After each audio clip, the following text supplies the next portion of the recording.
नमस्कार, आप देख रहे हैं आपका अपना चैनल न्यूज इंडिया। मैं हूं आपके साथ गौरव किशोर शर्मा और आज अपने इस खास कार्यक्रम में बात करूंगा बिहार में काबा। यह बात हम इसलिए कर रहे हैं क्योंकि बिहार की सियासत में आज तूफान आया है। बिहार की सियासत में आज न मजदूरी आई, न महंगाई आई, न बेरोजगारी आई, न पलायन आया, न बाढ़ ग्रस्त जो लोग हैं उनकी मदद की बात आई। आज बिहार में जातिवाद की सियासत आई, अपमान की सियासत आई। आज बिहार के मौजूदा मुद्दों पर चर्चा नहीं हुई, आज कई और विषयों पर चर्चा हुई जो हो सकता है बिहार की सियासत के लिहाज से बहुत महत्वपूर्ण हो। आज उन मुद्दों पर चर्चा हुई। बिहार की सियासत एक बार फिर पूरी तरह गर्मा गई है क्योंकि बिहार की सियासत में संविधान के निर्माता बाबा साहेब डॉक्टर भीमराव अंबेडकर की एंट्री हो गई है। क्या यह दलित का दाव बिहार में दिलाएगा जीत? इस बार केंद्र में है बाबा साहेब भीमराव अंबेडकर और बहस की जद में है राजद सुप्रीमो लालू प्रसाद यादव। प्रधानमंत्री नरेंद्र मोदी ने आज बिहार के दौरे के दौरान जिस तरह अंबेडकर का अपमान और लालू यादव के जन्मदिन समारोह को जोड़ा, उसने इस बहस को एक निर्णायक मोड़ दे दिया है। प्रधानमंत्री नरेंद्र मोदी ने न सिर्फ इस मुद्दे को दलित सम्मान से जोड़ा बल्कि इसे सीधे सीधे जंगल राज और संविधान विरोध से जोड़ दिया। संविधान विरोध की राजनीति से जोड़ते हुए आरजेडी पर भी तीखा हमला बोला। उन्होंने शब्दों ही शब्दों में लालू यादव का अंबेडकर की तस्वीर की अनदेखी करना सिर्फ एक भूल नहीं बल्कि उन्होंने कहा कि यह दलित के गौरव पर चोट है। उन्होंने दलितों के गौरव पर चोट बताई। प्रधानमंत्री नरेंद्र मोदी ने अपने भाषण में और क्या क्या बातों का जिक्र किया, ग्राफिक के जरिए हम आपको बड़ी बातें बताते हैं, फिर सुनवाएंगे भी। प्रधानमंत्री नरेंद्र मोदी का आज बिहार का दौरा। आज के बिहार दौरे में प्रधानमंत्री नरेंद्र मोदी ने कई महत्वपूर्ण बातें कही। लालू यादव के जन्मदिन पर अंबेडकर की तस्वीर को पीछे करने को लेकर तीखा हमला बोला। उन्होंने कहा कि जिन्होंने जीवन भर संविधान की रक्षा की बात की वो आज खुद ही बाबा साहेब का अपमान कर रहे हैं। उसके बाद उन्होंने कहा कि बीजेपी ने नए दलित प्रदेश अध्यक्ष की नियुक्ति का भी जिक्र किया। और जिक्र क्यों किया? उन्होंने जिक्र करके यह बताया कि पार्टी अब दलित राजनीति को गंभीरता से ले रही है। अपने संबोधन में उन्होंने राहुल गांधी पर भी तीखा हमला बोला और कहा, विपक्षी गठबंधन पर भी हमला बोलते हुए कहा कि इन्हें केवल वोट की चिंता है, सम्मान की चिंता नहीं है। ये वो बुलेट पॉइंट्स हैं, ये वो बड़ी बातें हैं जिनका जिक्र आज प्रधानमंत्री नरेंद्र मोदी ने बिहार दौरे पर अपनी जनसभा को संबोधित करने के दौरान किया। प्रधानमंत्री नरेंद्र मोदी ने संविधान का अपमान करने का भी आरोप लगाया, पंजा और लालटेन से बचने का भी जिक्र किया। अब आपको प्रधानमंत्री नरेंद्र मोदी के वो तीनों बयान सुनवाते हैं। उन्होंने आज बिहार की सियासत में कैसे तूफान ला दिया। आरजेडी कांग्रेस की करतूतें, इनके कारनामे बिहार विरोधी हैं, निवेश विरोधी है। जब भी अपने मुंह से ये लोग विकास की बात करते हैं तो लोगों को दुकान, कारोबार, उद्योग, धंधे सब में ताले लटकते नजर आते हैं। इसलिए ये बिहार के नौजवानों के दिल में कभी भी जगह नहीं बना पाए। ये लोग बेहाल इंफ्रास्ट्रक्चर, माफिया राज, गुंडा राज और भ्रष्टाचार के पोषक रहे हैं। क्योंकि इन लोगों के मन में दलित, मादलित, पिछड़े, अति पिछड़े के प्रति कोई सम्मान नहीं है। आरजेडी और कांग्रेस बाबा साहब आंबेडकर की तस्वीर को पैरों में रखती है, जबकि मोदी बाबा साहब आंबेडकर को अपने दिल में रखता है। बाबा साहब का अपमान करके लोग खुद को बाबा साहब से भी बड़ा दिखाना चाहते हैं। बिहार के लोग बाबा साहब का यह अपमान कभी नहीं भूलेंगे। यहां के हमारे नौजवानों ने तो 20 साल पहले के बिहार की बदहाली सिर्फ किस्सों और कथाओं में ही सुनी है। उन्हें बहुत अंदाजा नहीं है कि जंगल राज वालों ने बिहार की क्या हालत बना दी थी। जिस बिहार ने सदियों तक भारत की प्रगति को नेतृत्व दिया, उसको पंजे और लालटेन के शिकंजे ने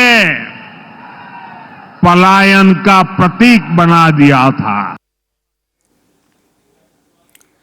प्रधानमंत्री नरेंद्र मोदी ने आज अपनी जनसभा के संबोधन के दौरान इस बात को अपने विरोधियों को बता दिया कि प्रधानमंत्री नरेंद्र मोदी अपनी बातों में इस बात का जिक्र करते हुए नजर आए और प्रधानमंत्री नरेंद्र मोदी ने यह बात अपने विरोधियों को बता दी कि आने वाला समय बिहार में बीजेपी का है। लेकिन यह बात विपक्ष को हजम नहीं हुई। इस पूरे मुद्दे को लेकर के विपक्ष के नेता तेजस्वी यादव ने प्रधानमंत्री नरेंद्र मोदी पर पलटवार किया। उन्होंने क्या कुछ कहा, सुनवाते हैं। ये कथनियां करने से थोड़ी, ये लोग संविधान विरोधी, आरक्षण विरोधी, नौकरी चोर, आरक्षण खोर पार्टी हम लोगों को बताएगा कि बाबा साहब को कौन अपमानित किया, कौन नहीं किया। यही कर्पूरी ठाकुर जी को गाली देने वाले लोग आज उनको देना पड़ा ना भारत रत्न हम लोग के दबाव में। बाबा साहब की बेइज्जती पार्लियामेंट में हो रही थी, कहां थे मोदी जी जब उन्हीं के दुलारुआ गृह मंत्री क्या क्या बोल रहे थे, तब कहां थे प्रधानमंत्री। ये लोग बड़का झूठा पार्टी है। तो तेजस्वी यादव ने साफ तौर पर अपनी बात रख दी। लेकिन आज हम इस विश्लेषण के दौरान आपको एक नई चीज बताना चाहते हैं और वो बिहार की राजनीति से बेहद करीबी से समझी जा सकती है। आज प्रधानमंत्री नरेंद्र मोदी ने एक तीर से दो निशाने आरजेडी और कांग्रेस दोनों पर साधे। कैसे? राहुल गांधी ने जितनी भी रैलियां की हैं वो तमाम रैलियां दलित क्षेत्रों में की हैं। आरजेडी सुप्रीमो लालू प्रसाद यादव पर भी दलित विरोधी होने का आरोप लगाया। यानी कि यह साफ संकेत दे दिया गया आज की इस रैली के दौरान कि आज के बाद बिहार में एक नई राजनीति का उदय होगा और वो है दलितों की राजनीति। दलित निर्णायक भूमिका में होंगे और इसीलिए आज हम ये बात कह रहे हैं कि क्या दलित का दाव बिहार में बीजेपी की जीत की गारंटी है। क्योंकि प्रधानमंत्री नरेंद्र मोदी ने दलितों को लेकर कई बड़ी बातें कही। बाबा साहेब भीमराव अंबेडकर के अपमान का आरोप लगाया। उन्होंने प्रदेश अध्यक्ष किसी दलित को बनाने को लेकर के जिक्र किया। साथ के साथ उन्होंने आरजेडी पर भी निशाना साधा और राहुल गांधी पर भी। अब देखिए, हम आपको ग्राफिक के जरिए बताते हैं राहुल गांधी की रैलियों के संकेत क्या है। कांग्रेस और इंडिया गठबंधन की ओर से भी दलित राजनीति की जमीन तैयार की जा रही है। राहुल गांधी ने बीते हफ्ते में बिहार के दलित बाहुल्य इलाकों में रैलियां की, जैसे सासाराम जहां दलित पिछड़ा मतदाताओं की भारी संख्या है, औरंगाबाद, मगध,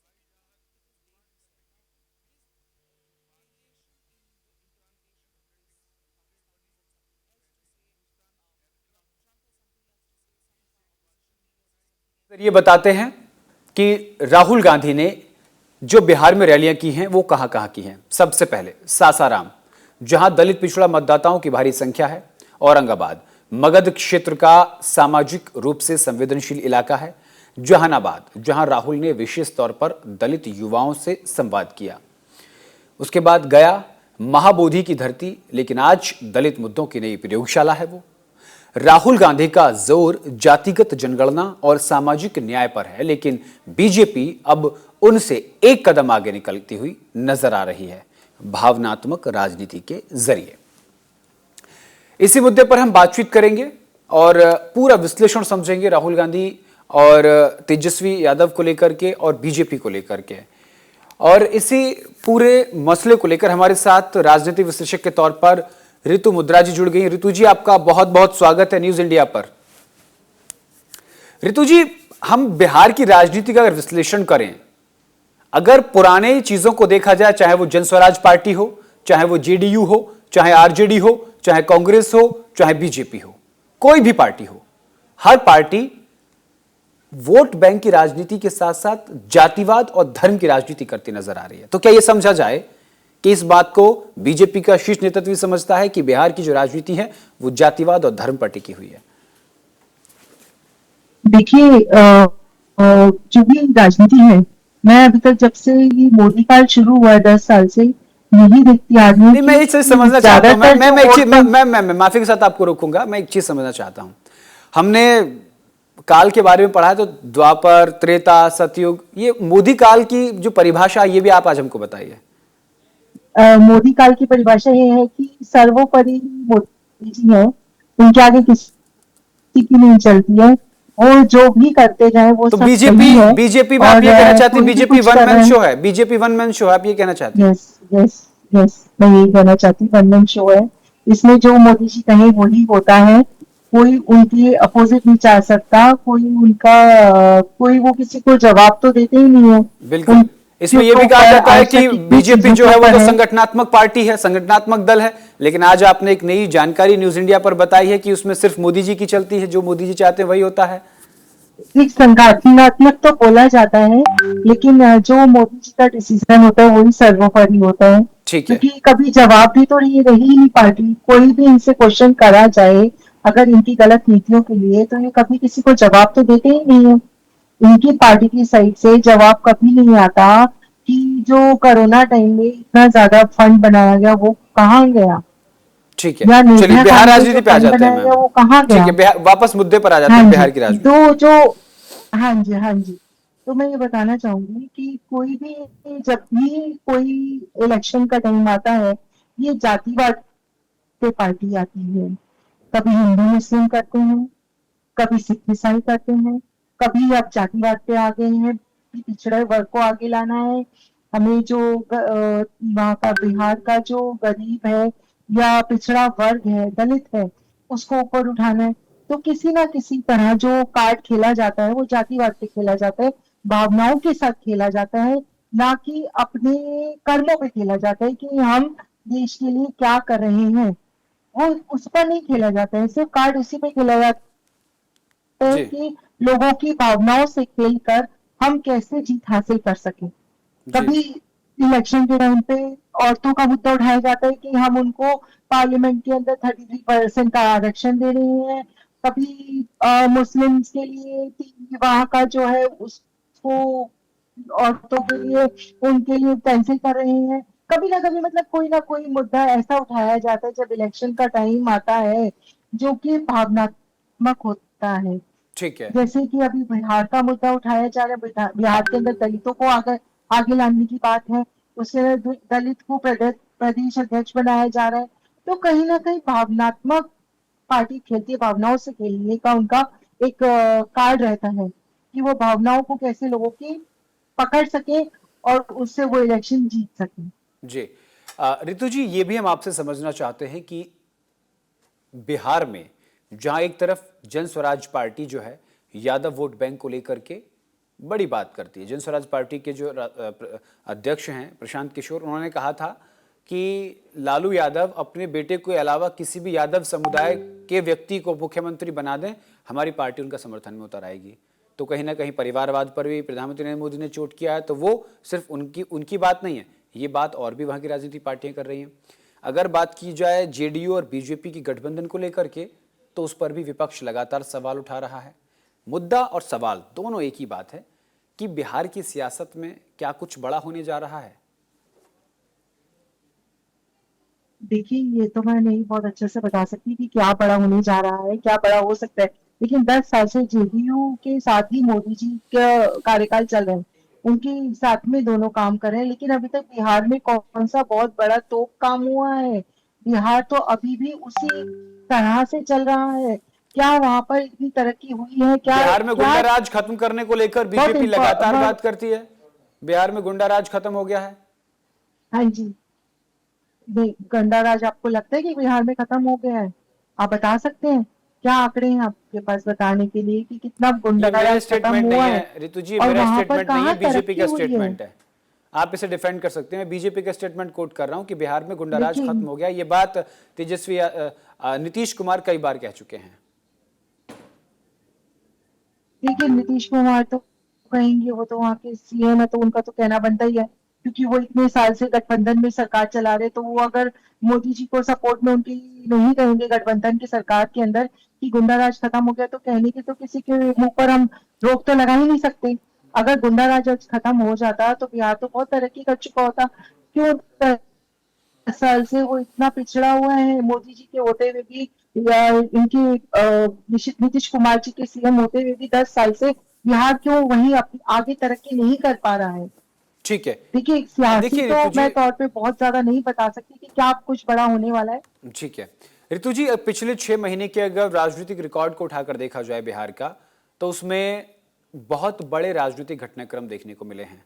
जिस तरीके से चिराग पासवान का विधानसभा चुनाव लड़ने को लेकर ऐलान करना, जनस्वराज पार्टी का अध्यक्ष का ये कहना कि बिहार में हम इस बार जो है निर्णायक भूमिका में रहेंगे, किंग मेकर की भूमिका में रहेंगे।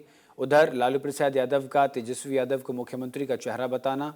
तीसरी तरफ जो यहाँ एनडीए गठबंधन है, इसमें यह बताना कि बिहार में नीतीश कुमार ही मुख्यमंत्री रहेंगे। लेकिन अंदर खाने क्या चल रहा है वो आप जैसे बड़े राजनीतिक विश्लेषक ही बता सकते हैं। देखिए, अंदर खाते तो हम लोग क्या बता सकते हैं, क्या चल रहा है? सब अनुमान अपनी क्या अपनी लग रहा पार्टी है, को एक विश्लेषक जिताना के चाहते तौर हैं, पर लेकिन आप उसके क्या लिए अनुमान उनको कोई ना लगाएंगे? कोई मुद्दा चाहिए। जी। देखिए, नीतीश कुमार जी जहां तक मेरे को लगता है तो कहीं जाने वाले नहीं है। वो तो अभी बने रहेंगे। ऐसा तो नहीं लगता कि उनके पीछे कुछ और चल रहा होगा, क्योंकि पूरा उन्होंने अभी सपोर्ट दिया हुआ है मोदी जी को। तो इतनी जल्दी तो नहीं लगता कि कुछ होने वाला है। देखिए, और अंदर क्या चलता है वो तो देखिए हम भी नहीं बता सकते जी। कि अंदर क्या सियासत चल रही है दोनों पार्टी के बीच में। वो तो जी। मैं भी क्लियरली नहीं देखिए बता सकती हूँ। अब लेकिन हो सकता है कुछ बड़ा हो जाए। जी।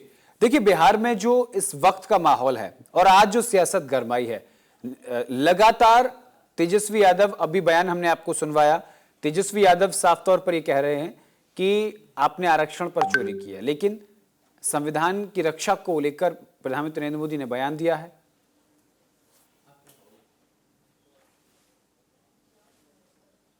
मेरे को समझ नहीं आया आपने क्या बोला, एक बार रिपीट करेंगे?